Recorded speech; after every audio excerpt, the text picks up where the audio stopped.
നോക്കൂ, ഈ വേദമന്ത്രം എന്ന പേരിൽ എന്തെങ്കിലും പഠിച്ചതുകൊണ്ട് കാര്യമില്ല. എങ്ങനെ അത് ഉപയോഗിക്കണം എന്നുള്ളതിടത്താണ് അതിൻ്റെ പ്രാധാന്യം കിടക്കുന്നത്. അല്ലാതെ നമുക്ക് കുറേ സൂക്തങ്ങൾ പഠിച്ചു, കുറേ സൂക്തങ്ങൾ കാണാതെ അറിയാം, അല്ലെങ്കിൽ അഗ്നിഹോത്രം അറിയാം, സന്ധ്യാവന്ദനം അറിയാം. This is nothing. ഇതല്ല ഇഷ്യൂ. ഇതിൽ ഏറ്റവും പ്രധാനപ്പെട്ട ഇഷ്യൂ എന്താണ്? നമ്മൾ ഉദ്ദേശിക്കുന്നത് എന്താ വെച്ചാൽ നിങ്ങളുടെ ജീവിതത്തിന് സമ്പൂർണമായ പരിവർത്തനം. വേദം എന്ന് പറയുന്ന സർവജ്ഞാനമയോഹിസ, എല്ലാ ജ്ഞാനവും അതിലുണ്ട് എന്ന് പറയുമ്പോൾ അതെങ്ങനെയാണുള്ളത്? എൻ്റെ ഹെൽത്ത് എങ്ങനെയാണ് ഇമ്പ്രൂവ് ചെയ്യിക്കാൻ പറ്റുക? എൻ്റെ കുടുംബ ബന്ധങ്ങൾ എങ്ങനെയാണ് ഇമ്പ്രൂവ് ചെയ്യിക്കാൻ പറ്റുക? എൻ്റെ ഇൻ്റലക്ച്വൽ ഇമ്പ്രൂവ്മെൻ്റ് എങ്ങനെ? ഇത് പഠിക്കുന്നിടത്താണ് കാര്യം. അല്ലാതെ വേദം പഠിക്കാൻ ഇപ്പോൾ ഒരുപാട് സെൻറ്റേഴ്സ് കേരളത്തിലുണ്ടാവും, ഒരുപാട് മന്ത്രങ്ങൾ പഠിക്കാൻ നിങ്ങൾക്ക് പറ്റിയെന്ന് വരാം. ഇതിൻ്റെ തന്നെ പല അർത്ഥങ്ങൾ ഇൻഡോളജിസ്റ്റുകളായ ഗ്രിഫിത്തിൻ്റെയോ മാക്സ് മുള്ളറുടെയോ ഒക്കെ സായണൻ്റെയോ ഒക്കെ ഭാഷ ഉണ്ടാവാം. പക്ഷേ ഇതൊന്നുമല്ല വിഷയം. നിങ്ങൾക്കതെങ്ങനെ ഉപകാരപ്രദമാകുന്നു, ഇവിടെയാണ് ഇതിൻ്റെ പ്രാധാന്യം ഇരിക്കുന്നത്. അല്ലെങ്കിൽ ഇതിനെ കൊണ്ട് എന്താണ് കാര്യം? ഒരു കാര്യവുമില്ല. നമ്മൾ വിചാരിക്കുന്നത് പോലെ കുറേ മന്ത്രങ്ങൾ പഠിക്കുന്നു, അതിൻ്റെ അന്വയം പഠിക്കുന്നു, അല്ലെങ്കിൽ അതിൻ്റെ പദം മുറിച്ച അർത്ഥം പഠിക്കുന്നു. Okay, good, that's good, wonderful. പക്ഷേ അത് നിങ്ങൾക്ക് ഉപയോഗപ്പെടുത്താൻ പറ്റുന്നില്ലെങ്കിൽ പിന്നെ അതുകൊണ്ട് എന്താണ് പ്രയോജനം? ഇതൊരു വലിയ ഇഷ്യൂ ആണ്. ഇപ്പോൾ ഞാനിത് നിങ്ങളോട് സംസാരിക്കുമ്പോൾ ഏറ്റവും കൂടുതൽ ആളുകൾ ഉപയോഗിക്കുന്നത് വാസ്തവത്തിൽ ഫേസ്ബുക്ക് അല്ല, യുവാക്കളുടെ ഇടയിൽ ഇൻസ്റ്റാഗ്രാമാണ്. അതും പതുക്കെ സ്റ്റൈലായിക്കൊണ്ടിരിക്കുന്ന ഒരു കാലഘട്ടത്തിലാണ്. അപ്പോൾ പുതിയ സോഷ്യൽ മീഡിയ പ്ലാറ്റ്ഫോം വരും. അപ്പോൾ ഈ സോഷ്യൽ മീഡിയയിൽ എന്താണ് നടക്കുന്നത്? ഇവിടെ എങ്ങനെയാണ് കാര്യങ്ങൾ പോകുന്നത്? വാട്സപ്പിൽ എങ്ങനെയാണ്? ടെലിഗ്രാമിൽ എങ്ങനെയാണ്? ഇപ്പോൾ ടെലിഗ്രാമിൽ നമുക്ക് വലിയ രീതിയിലുള്ള ഒരു സിനിമ മൊത്തമായിട്ടും ഇടാൻ പറ്റും.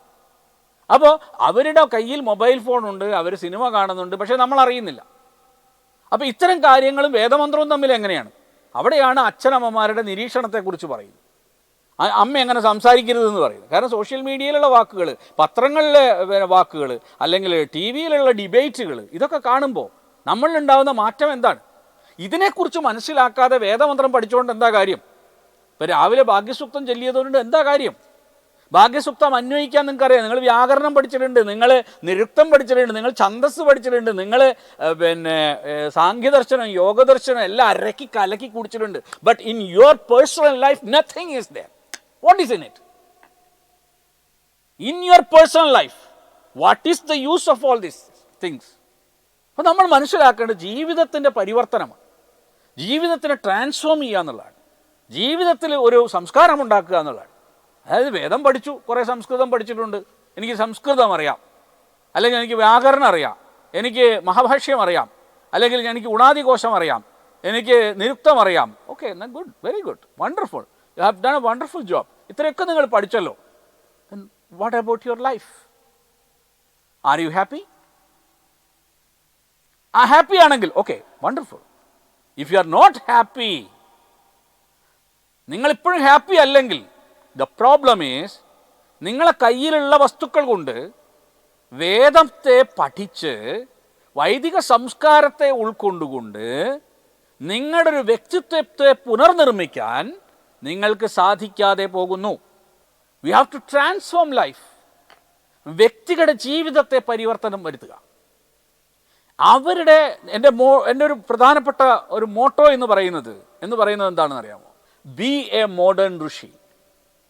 നിങ്ങളൊരു പുതിയ കാലത്തിൻ്റെ ഋഷിയാവുക, ഒരു ആധുനിക കാലത്തിൻ്റെ ഋഷിയാവുക. സാധാരണ പോലെ അതുകൊണ്ടാണ് ഞാൻ എൻ്റെ ഷർട്ടുകളിലോ എൻ്റെ വേഷവിധാനങ്ങളിലൊന്നും ഒരു മാറ്റവും വരുത്താതെ ജീവിക്കുന്നത്. കാരണം ഒരു വേഷവിധാനവും മാറ്റാതെ തന്നെ നമുക്ക് സാധന അനുഷ്ഠിക്കാം, നമുക്ക് വേദം പഠിക്കാം, ജീവിതത്തിൽ അത് പകർത്തുകയും ചെയ്യാം, മൂല്യബോധത്തോടു കൂടി ജീവിക്കാം. എങ്ങനെയാണ് മൂല്യബോധത്തോടു കൂടി ജീവിക്കുക? ആ മൂല്യബോധമാണല്ലോ ഏറ്റവും പ്രധാനം. നമ്മളെ മുന്നോട്ട് നയിക്കുന്നത് മൂല്യബോധമാണ്. ആ മൂല്യബോധത്തിൽ നിന്നുകൊണ്ട് ജീവിക്കാൻ നമുക്ക് സാധിക്കുമോ? നമ്മളെ സന്തതി പരമ്പരകൾക്ക് സാധിക്കുമോ? അവർക്കതിനുള്ള കഴിവുണ്ടോ, കെൽപ്പുണ്ടോ? അതില്ലാതിരിക്കുമ്പോഴാണ് നമ്മൾ കാണുന്ന തട്ടിപ്പുകളെല്ലാം ഉണ്ടാവുന്നത്.